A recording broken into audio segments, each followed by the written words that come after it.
to the Elizabeth Cunningham Show, Courageously Expanding Love with me, Elizabeth Cunningham.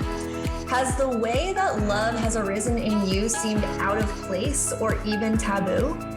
My mission is to expand the conversation of love in the world. Is it possible to have deep, loving, healthy relationships? Have you ever been curious about having more than one relationship or partner at a time? Get ready to transform in love, be courageous, and set yourself free.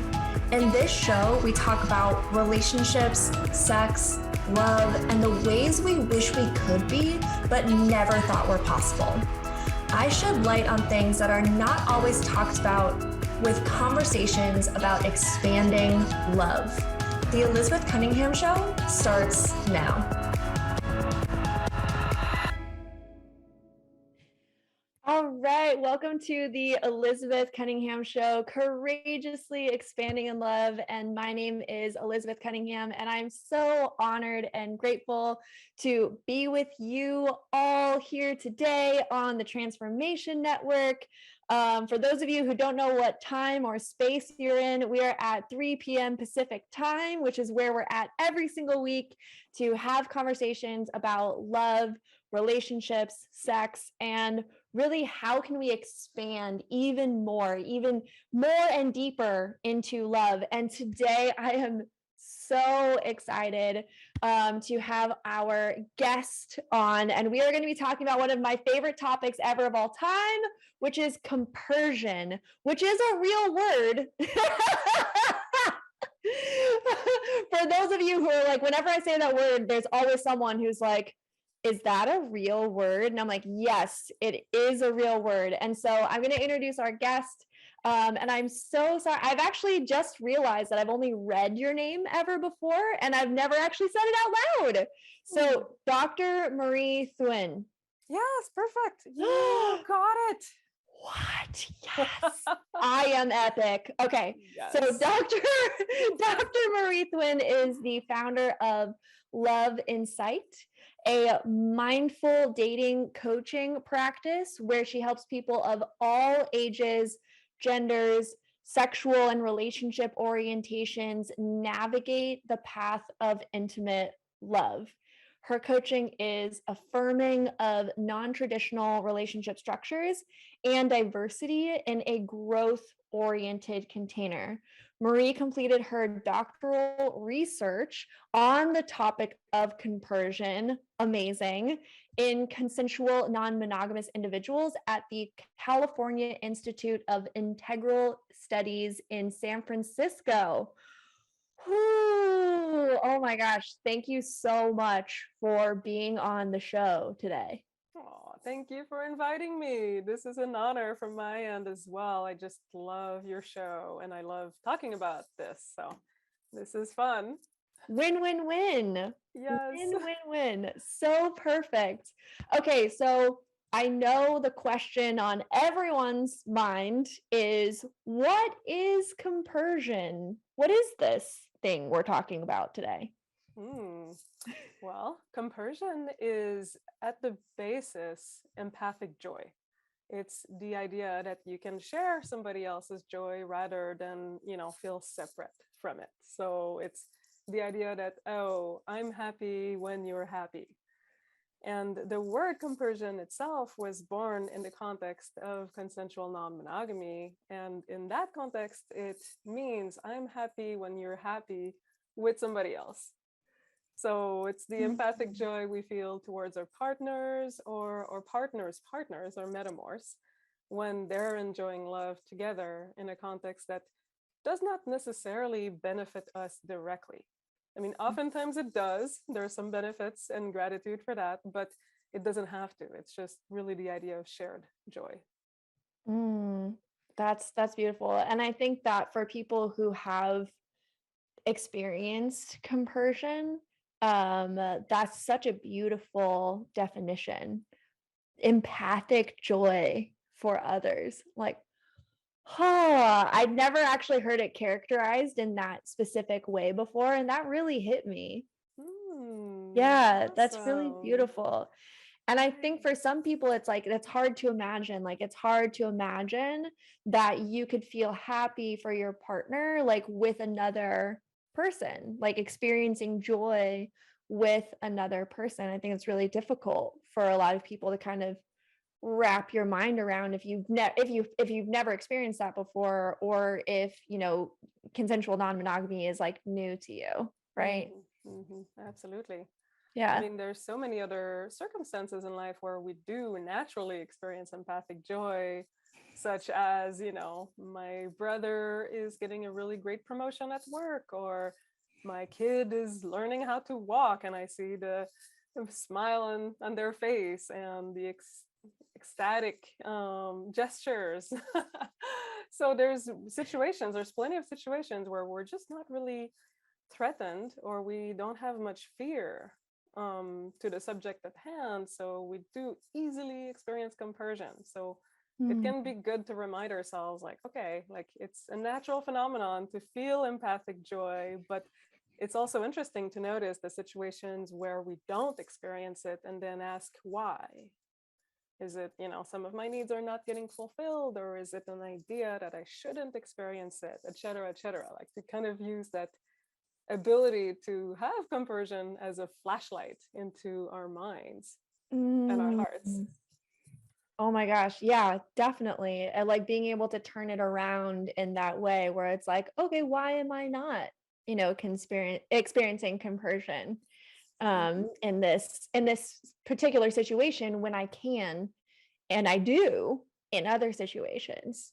Hmm. Yeah, I Hmm. think that's really beautiful. Well, I want to dive a little bit deeper into, why did you decide to, I mean, you have a whole doctoral degree in this.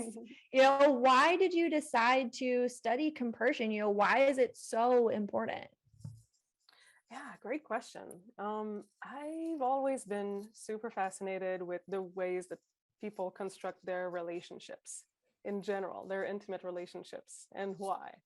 Knowing that there are some really normative paths of doing that, there's traditional ways and templates that a lot of people simply fall into because it's comfortable, because it's easy, there is already a map there, or maybe because of social pressure Mm. and coercion in some instances as well.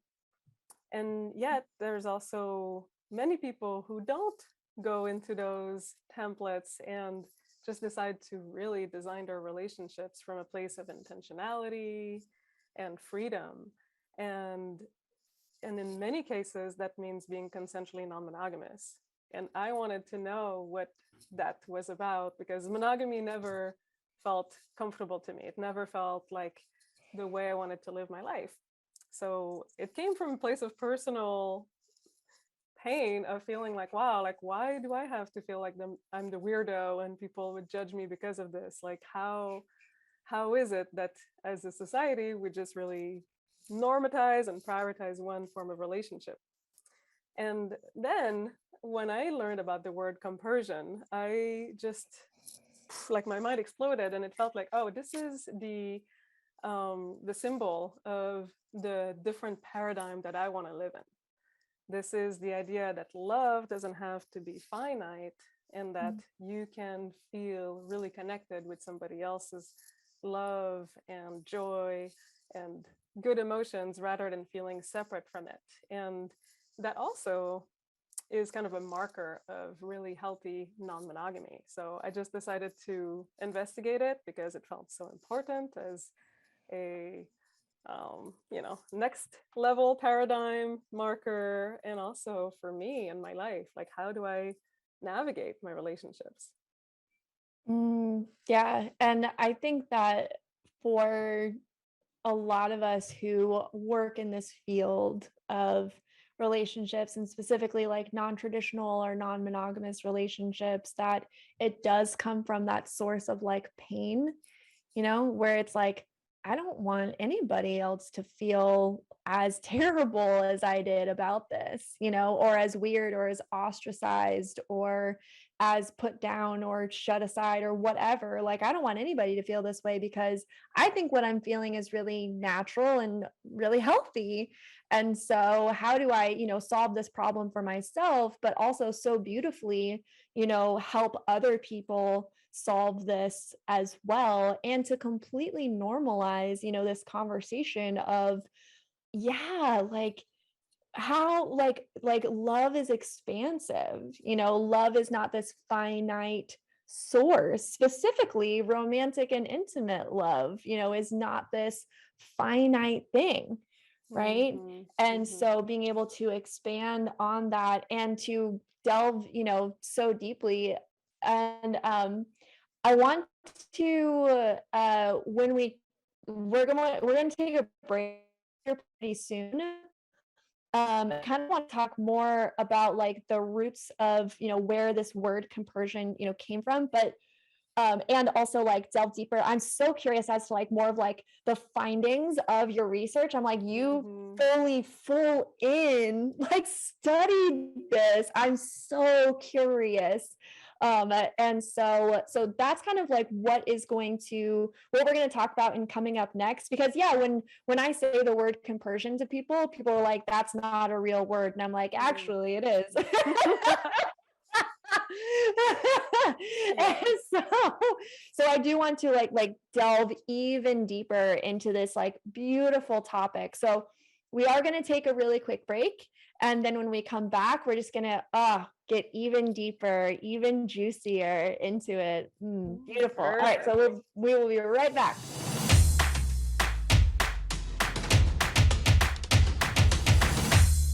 All right, welcome back to the Elizabeth Cunningham Show, where we are courageously expanding in love. And today we are talking to Dr. Marie Thouin, and we are talking about compersion. And in our first, and even just like how it like rolls off of your tongue is just so delicious, compersion. And in the first segment, we talked about, what is compersion, and it's this empathetic feeling for others. Oh my gosh, I love that. And so now in this segment, we're going to talk a little bit more about where did the word compersion come from, and more about your research. Mm-hmm. Yes. Lovely. Yeah, so the word compersion was invented, or, it came from a non-monogamous community called Carista in the late 80s in San Francisco. And they were practicing non-monogamy within the intentional community. And they realized that they were experiencing this thing that now we would call compersion, but they didn't have a word for it. So they actually, the story goes, they created an alphabet board that they would sometimes use to come up with answers. So a divination tool, a little bit like a Ouija board. And they asked for a word, and compersion is what came up. So it became common in the poly community to use the word compersion. And unfortunately, it's still not in the dictionary. I've actually emailed the Merriam-Webster editors a couple times over the last few years to ask them to include compersion, also mononormativity, which is the assumption that monogamy is the only and superior way of relating into the dictionary. And they said that it was not yet used enough. So hopefully we'll see that today in the next few years where it's actually included in the mainstream dictionaries. But right now, it is actually a topic of research. There's a few other researchers who are starting to study that. So I'm confident we'll get there. I think so too. I mean, there was a point in time where texting wasn't in the dictionary, and now Right. texting is in the dictionary because everyone is texting. Mm-hmm. Exactly. Yeah. And so, I have no doubt that eventually compersion will be in the dictionary. And I think that that's so cool that you have taken the time to, and of course, like that makes total sense. So like, this is your field of study, this is where you got your doctoral. And so that makes total sense that you would email them. But thank you for, on behalf of the non-monogamous community, thank you for emailing Merriam and Webster. course. I mean, Yeah. another reason why I studied compersion is just knowing that the language we have at our disposal really does influence the emotions that we can and often do feel. And when there's a word like that that's just like popularized, like oftentimes I can see the light bulb moment in people when I explain what compersion is, and they'll be like, oh, yes, I actually know what that is. I've been experiencing it, but I didn't have a word for it. So I always thought it was weird, or, it's easier to own your experience of something and actually invite more of it when you just know the word. Yeah. And I think that that's so and I don't want to like go off on too much of a tangent Yeah. with this, but it is so affirming to have a word for your experience. Like I remember the first time that I heard the word polyamory was Mhm. so affirming for me and like my own experience. And then the first time I heard the word compersion, same thing. And so like as these terms, get, you know, broader and like more normalized, it really, you're exactly right, it really does affirm how you already feel about Mhm. something, but then it just captures it. And when it's a word, you also know that other people are experiencing that too, right? Mhm. So it's not just Mhm. that your experience is captured, but it's like, oh, this is such a normal feeling that other people, that there's a word for it, and Right. so I'm not alone, Mhm. right? Mhm. Yeah, exactly. Yeah. Exactly. Oh, beautiful. Okay. Well, I don't want to geek out too much about linguistics, but we totally could. Yes. Um, so what were some of your findings in studying compersion? Like, tell us a little bit more about that. Mhm. So the main finding was what is the grouping of factors that will promote compersion, and what is the group of factors that will hinder compersion. Mm, So I'd like to talk about that, but maybe beforehand, a couple of interesting facts that I found in my research that might help listeners feel more comfortable with the topic, because oftentimes people make assumptions. There's a lot of myths around compersion that also mhm. got debunked in my research. So fun fact, I mean, a lot of people will already know that, but it's that you can experience compersion, and often do experience compersion at the same exact time that you experience jealousy. Mm. So I've had a lot of people tell me like, oh, I feel like I'm not poly enough because I still experience jealousy and I don't experience compersion all the time. Mm. And really, it's probably unrealistic to think you could just experience compersion and no jealousy. So it's important to know we can experience both at the same time or within the same relationship, and it's totally healthy. And it's not an expectation that you should experience compersion all the time, because the the circumstances and the context don't always lend themselves to it.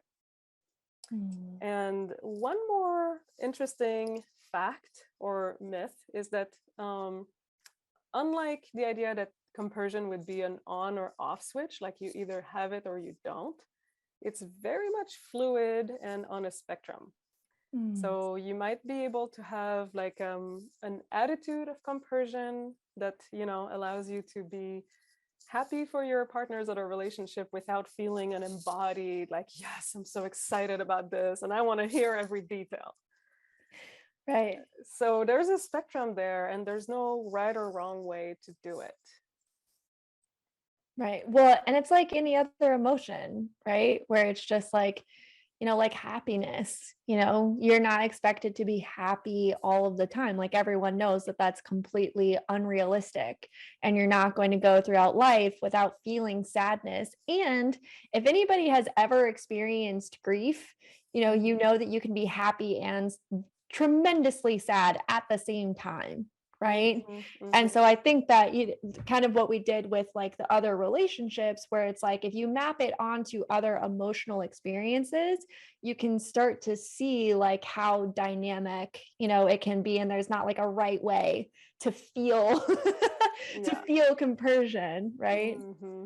Yeah. Exactly. That's a Mm. really good analogy. And you don't need to have this embodied high of compersion in order to have a good relationship. That's the other thing is, like it's not a requirement.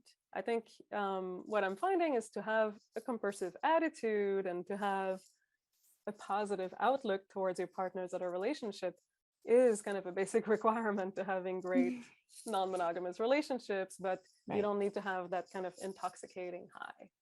So Mm. that's an important thing to also premise everything else with, because you don't want to use compersion as a stick to beat yourself with, of like, oh, I'm not experiencing enough, therefore I'm not good enough. Like, no.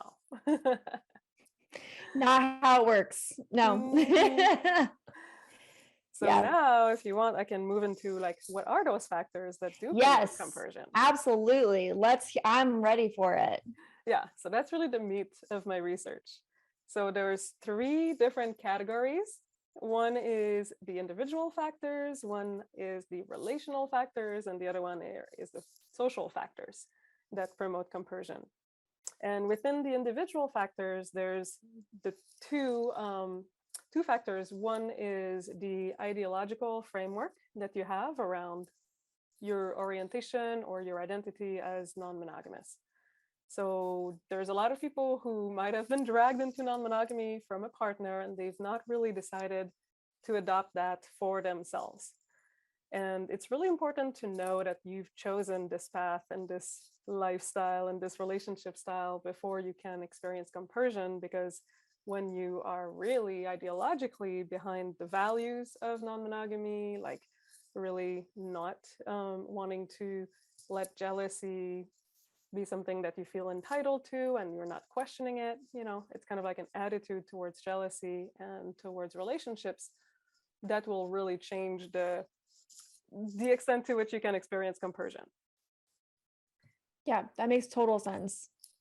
Yeah. And one of the things that I say is like, yeah, I don't say it in those exact words, but it's like knowing why you're doing what you're doing. Right. And I also heard like really choosing what you're doing as well. So it's like knowing why you're doing what you're doing and really choosing what you're doing. Yeah, absolutely. Okay. Yeah. Continue. Yeah. Okay. So individual, Mhm. relational, and social. Right. And the Yeah. second individual factor Mm. is self-confident and healthy self-esteem as self-care. So your healthy, secure relationship within yourself. And that can come as feeling like you're not such a prey to comparison, to negative comparison, like, or insecurity in terms of feeling less than. So if you have secure attachment within, you know that you have your own back. And even if, your partner were to go and be with somebody else and God forbid, leave you, you'd still be okay. It wouldn't be the end of you. So having a certain level of security and confidence inside of yourself. And also self-care comes in as, have you slept enough? Have you eaten well? Are you in a good state physiologically? And that will also influence the outcome of different situations to whether you're going to experience compersion or jealousy. Yeah. So that was the second factor in the individual category. Then there's the relational factors. Beautiful. And we're just gonna keep rolling with this. We're gonna skip our break here. So Okay. everyone who's like used to watching the show, we usually have a midway break, but like we're on a roll. So like keep going. Go for it. Okay, cool. We'll break afterwards. Break afterwards. So the next one is security and trust within your relationship. So in order to feel compersion for your partner, you'll have to feel a level of security and trust and great communication between you and that partner. Because if you don't, then you might end up feeling excluded from their other relationship life rather than included. Compersion is very much about feeling included, feeling like you can be part of, because really it's about empathy. So if your relationship is in trouble, it might not be fertile terrain for compersion. Then comes the relationship towards the metamorphs or your partner's other partner. If you really like them, you think they're good for your partner, they overall are bringing a lot of benefits to your partner's life and therefore maybe to your life, there's going to be a lot more compersion possible. Mm. And piggybacking on that, the third relational factor is the perception of benefits from your partner's other relationships. So, do you feel like your partner's other relationships are benefiting you in terms of enriching your life, whether it's socially, sexually, emotionally? Do you feel like maybe you're getting a better version of your partner by virtue of their other relationships? Do you feel relief maybe that you don't have to fulfill all of your partner's needs because they have these other relationships? All of these benefits will Mm. also translate into compersion. Yeah, and I guess the question that arises from all of that is like, do you need to have all of that in order? Like I can hear people asking me. I Yeah. can get like, but okay, so do I need to have like all of that in order and solidified and like completed before I see other people, before we can have a relationship that works? That's like the question that I hear from that. That's a great question. Mhm. And the quick answer is no, you don't need everything to be perfect and in place, but it's more of a scale thing. The more you have in place, the more of these factors you have on your side, then the more likely you are to feel compersion. Right. So it's not a Yeah. necessity. It's just like, okay, almost like a point system. Like if you could get like a point for each one of those factors that you can say like, yep, actually I'm doing really good on that. It Right. just increases your chances versus, like it's also a good mirror to look at those factors and look at, oh, here's the one where I feel like I could be doing better, where maybe I can invest more resources, more work, more attention, because that might be the bottleneck. Yeah, yeah. No, that's beautiful. Like just being conscious of it, just being aware of those bullet points and factors. I love that. I love that kind of like point system where it's just like, okay, on a scale from 1 to 10, where are Mhm. we at with this? Okay, we're a 5. All right, what do we need to do to be a 10? Right. Exactly. And that it's like, as with everything too, is, it's fluid. It's Mhm. your relationship is not going to be a 10 out of 10 in every single category all the time. And then once you get it to be a 10 out of 10, it's just going to stay that way forever.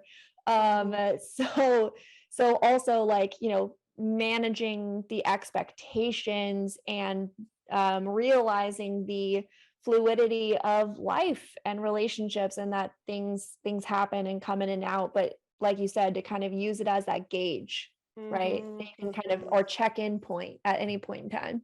Exactly. I Yeah. actually created a spreadsheet with those factors, and I use it with my coaching clients. When people come to me and they want to experience more compersion, then oftentimes we'll use that spreadsheet to locate, where are they really strong and where are there places where there's room for improvement. And then we I can love focus on that. that. Yeah. But I'm a nerd that loves a good spreadsheet too. Hmm. I'm like, oh, you have a spreadsheet? The compersion spreadsheet. I was like, I want a conversion spreadsheet. Oh, I'll email it to you. Perfect. Yes. Fantastic. Beautiful. Okay, well, okay, so those are the relational factors. And then there was a third one, which was social, you said, yeah? That's right. Yeah. And that is about feeling like you are part of a community that validates your identity as a non-monogamous person. So oftentimes there's people who come from a monogamous background and then they open their relationship, but they don't have anyone to talk to, and they don't have any community members that they can go to who will support them rather than shame them if they're like, hey, I have relationship issues. So that will also establish a really great fertile terrain for compersion, is to have good role models, maybe going to polyamorous potlucks, and also going to or consuming different media like books and podcasts and shows like yours, like Yay. things that will normalize non-monogamy for you so that you feel like, oh, everything that's coming up is normal and healthy and something that I just get to address, and it's a gift rather than like, oh, I'm feeling jealous, it's because of my relationship style and that's what my community reflects to me. So a validation of your identity through Yeah, belonging to community. absolutely. And I think that that is so huge and so important. And I'm sure that you get feedback about that all the time. I know that I do on my, different social media platforms and from the show and stuff like that, where people are like, it's so good to hear other people talk about these things. It makes me feel normal. It makes me feel like seen and heard and validated. And yeah, and we're social creatures, that's like one of our questions, right? Like, do I belong? Do I fit in? Mm-hmm, Right. mm-hmm. And so being able to really answer that question and have a community of people where it's like, yes, like you do belong, you do fit in all of your glorious ways. You do. Yes. Yeah, Mm-hmm, beautiful. mm-hmm, Okay, so those are all of the kind of factors and things that you looked at. mm-hmm. And so, what are some of are those like the main takeaways that you got from it, or like, what else did you see or gather? So these are the main takeaways. These Hmm. are all the factors that promote Right, compersion, and the factors that hinder compersion are basically the opposite of each one of those factors that I named. right. So, not being on board with the ideology of non-monogamy, not having security within yourself or a lack of it, having a lack of security with your partners, a lack of positive regard towards your metamors, a lack of perceiving that there's good benefits to this, and also a lack of community. So it's very logical. Mm, So that is really the main takeaway. The second one was also, what is it? Like, what is compersion? yeah. And that, do you want to take a break now before I get to that? No, no, we're gonna keep, thank you. Thank you for you're so thoughtful. Well, like we might need a commercial break, but No, go for it. I want to hear it. So really what constitutes compersion, I found that it is a mix of empathy and gratitude. Mm, So empathic joy being the crux of it, but also, with a sense of gratitude, like, oh, I'm so happy that I get to be who I am, that you get to be who you are, that we're benefiting from this together. mm, And also the idea that compersion is fluid, dynamic, and on a spectrum, so that it's not something that's static. It's not something that's like a on or off switch, and that you can experience it in different ways. Like I was touching on a little bit earlier, like the difference between a more cognitive, attitudinal compersion of like, okay, I see you having good relationships and I am supportive of this, but I'm not getting high from it, versus the more embodied compersion of like, oh, I want to know more. This is amazing. This is rocking my world. And, it's all legitimate. And people will refer to either one of those things and everything in between as compersion. So it is a right. pretty fluid term. Yeah, absolutely. And, and it sounds like it's really helpful to people of any, whether you're like in the, as everything is a spectrum, in the spectrum between monogamy and non-monogamy, it sounds like this is really helpful on that whole spectrum as well, like regardless of whatever your, prescribed relationship style is, right? Exactly, exactly. Mm, An interesting fact about compersion is also that it is a version of mudita. And mm, mudita is a Sanskrit term used by Buddhists to refer to empathic joy, or sympathetic mm, joy, as they call it more specifically. But it's the idea that we're not separate and that we don't live in a zero-sum game kind of world, that we can actually live in a paradigm where more for you is more for me, rather than more for mm. you is less for me. So it's not really a new idea. Buddhists have been using that for, I don't know how long, but a long, long time. That literally like gave me goosebumps and like melted my heart all at the same time. It's so, so true. And it lends so beautifully to my next question, which is, how do you think that compersion relates to social change? Oh, yes, I love that question. Mm.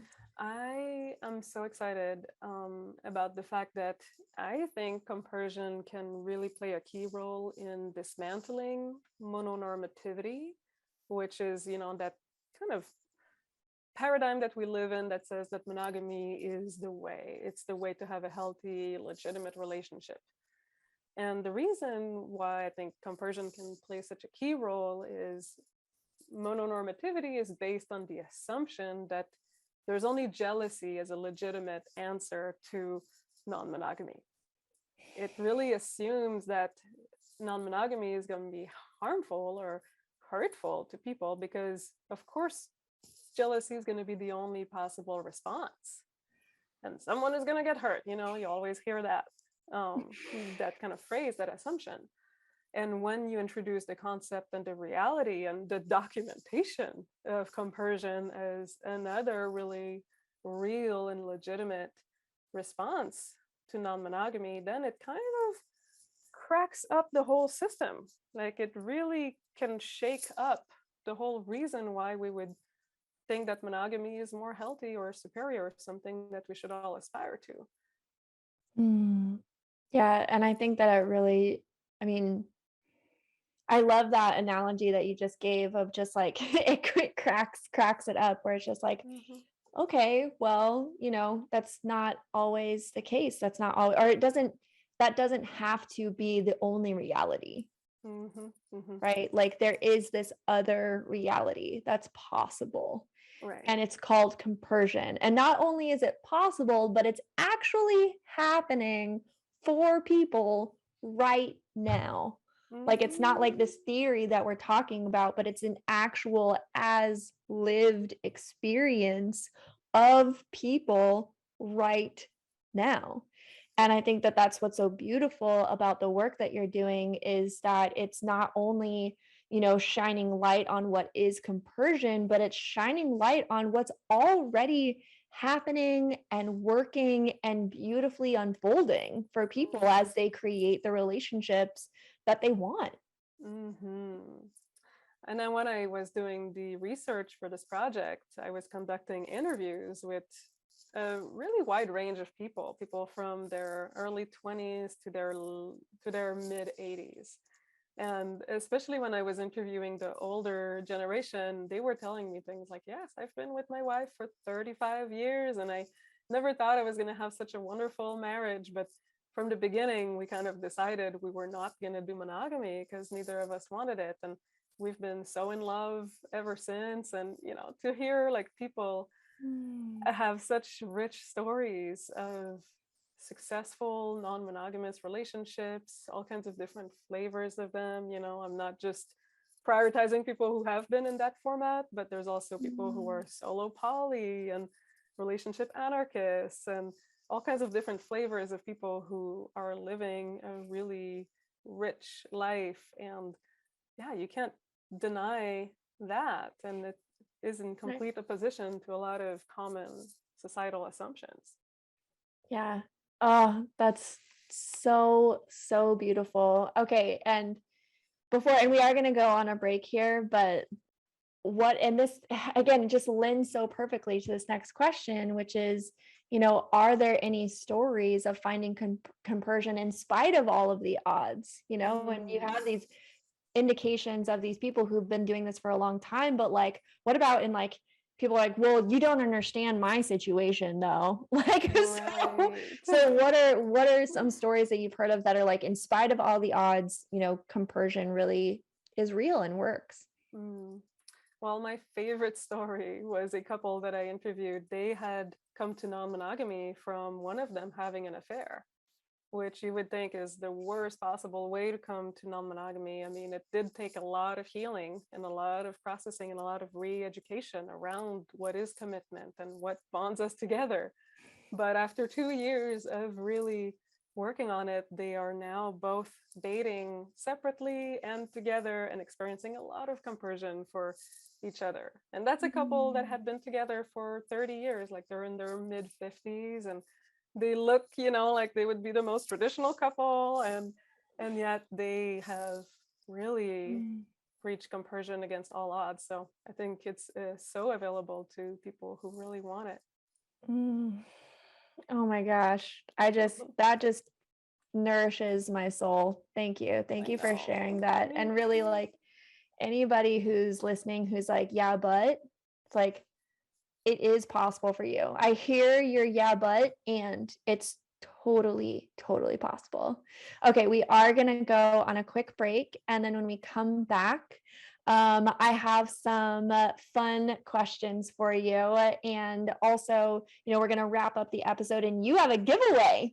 And so I'm also really excited to announce what you're giving away as well. So all of that when we come back from our break.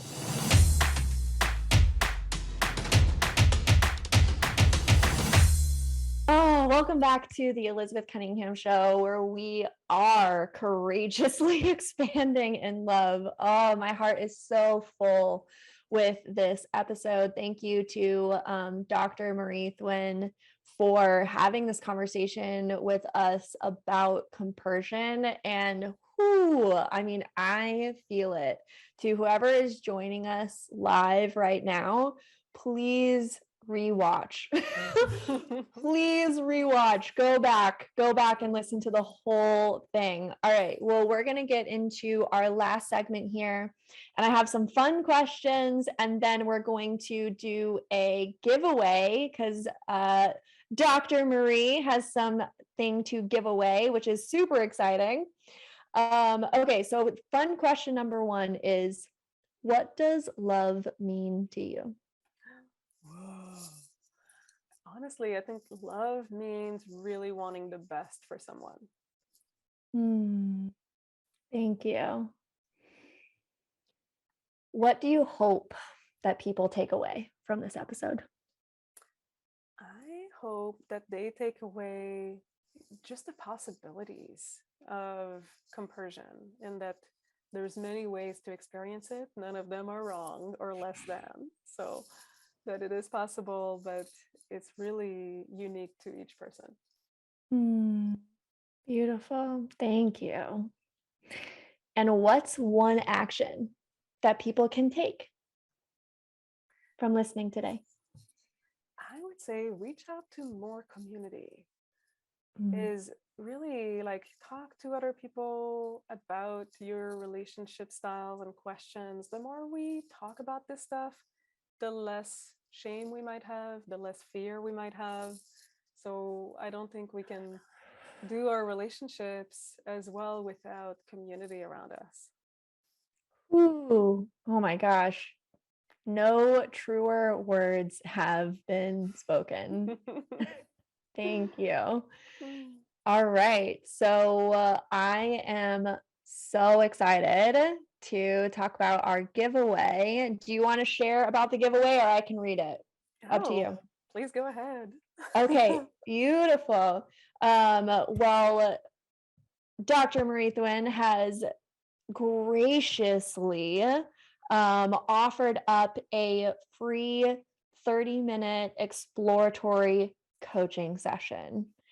So if you have, been really touched or moved by this episode, or if you're really stuck or stopped, like if you are one of those yeah but people, this is your opportunity.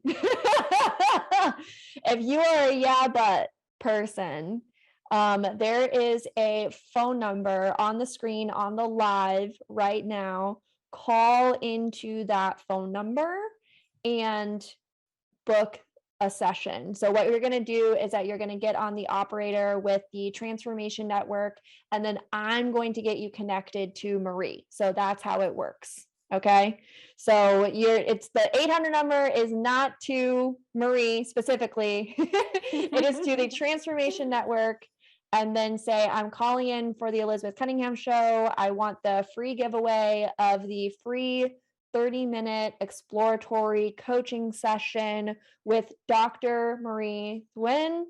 And then they will get you in contact with me. I will get you in contact with Dr. Marie. So it's a little bit of a line of people, but you will get there, and we will get that free session to you. And that is huge. That's amazing. And thank you so much for just giving away your time, your energy, your love, your passion. So yay to the amazing human being who is going to get that. Brilliant. Is there anything else that's going on with you, like how people can reach you, what else you're up to and doing? How can people, work with you and be involved? Oh, yeah, absolutely. I have two websites. One is specifically about compersion, and it's called whatiscompersion.com. So I invite everyone to go visit, read some blogs, listen to other interviews that I've done, and also you can download my entire dissertation, all 500 pages. Oh my God, really? Yes. I mean, that includes about 200 pages of interview transcripts with real people who experience compersion. Wow. So real stories. I mean, it's all anonymous, to protect people's privacy, but it's really inspirational. So you can have a lot of resources. There's even like a resource list of books and articles about compersion that I compiled there. So it's really a chest of resources. Wow. There's also a link to my coaching, but if you want to learn more directly about my coaching practice, you can reach me at loveinsight-dating.com. So that's more about me, my story, how I do dating and relationship coaching in general. And I would love it if people drop me a note, or also like follow me on Instagram. I'm at love_insight_dating. Beautiful. Yeah. And all of that is in the show notes. So if you're listening, watching, if you just scroll down, or if you're watching on YouTube and you click on the Transformation Network link, then you'll see all of Dr. Marie's information. Everything that she just listed is just 1 to 2 clicks away for you. That's huge. That you have your dissertation on what is it? Whatiscompersion.com. That's Oh right. my gosh, I'm so interested. I'm gonna go read some of those like stories. That's brilliant. And it's super inspiring, because exactly like you said, finding community, finding other people who also experience these things as well, who've gone through the trials, who've gone through the tribulations, who've had the challenges, who have made it to the other side. And that's always what I want to stress, is that, no matter what people's challenges are, is that there is an other side, even if it doesn't seem like it right now. Even if it doesn't seem like it right now, there's always an other side. And that's incredible that you offer so many resources. Yeah, I mean, if we Yeah. can get to that other side a little faster, it's totally worth it. Yeah. And just have more fun while navigating the sometimes messy waters of relationships. Like it's not, always possible to get, like you said, to a point where it just feels all good, but the journey is so rich. And, to look at it with a different lens sometimes, with a coach or with different pieces of writing, that can help us kind of rewrite our narrative and find the beauty and the magic in it. That's invaluable. It truly, truly is, because really, like, what I believe, and I feel like you will be with me in this belief, but really what I believe is that having those supportive, caring, loving relationships, having that feeling of compersion, that's the richness of life. That is, Oh my gosh, yes, yes. To yeah. really love is the richness of life, and compersion is a multiplicator Mm. or a multiplier. Sorry. Well, that's what we're talking about here. Courageously expanding love and compersion. Yes. Absolutely. And learning about it, and like learning how to express it and feel it, and like overcome the challenges in feeling that. that is absolutely a way to Mm-hmm. courageously expand in love. Oh my gosh. Dr. Marie, thank you so much for being on the show today. I cannot tell you, this episode has absolutely touched my heart, and so I know that it's touched the hearts of the people who are listening and watching. So I just appreciate you so deeply for coming on the show and sharing with us what you've learned, imparting some of your knowledge our way. And again, for that lucky person who is calling in right now for the giveaway of the 30-minute coaching session, oh my gosh, kudos to you as well.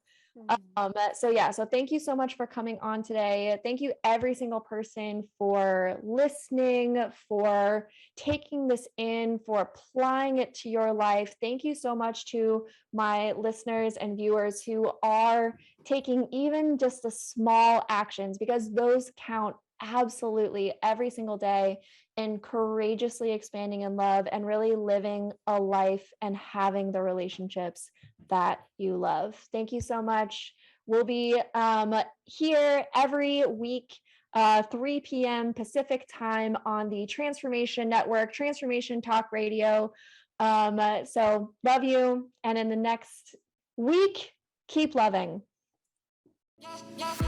You have been listening to the Elizabeth Cunningham Show, Courageously Expanding Love with me, Elizabeth Cunningham. Tune in live every Tuesday at 3 p.m. Pacific Standard Time on transformationtalkradio.com, where we shed light on relationships, sex, love, and the ways we wish we could be, but never thought were possible. Learn to love yourself and create the relationships you want.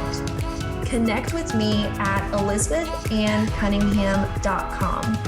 That's ElizabethAnnCunningham.com.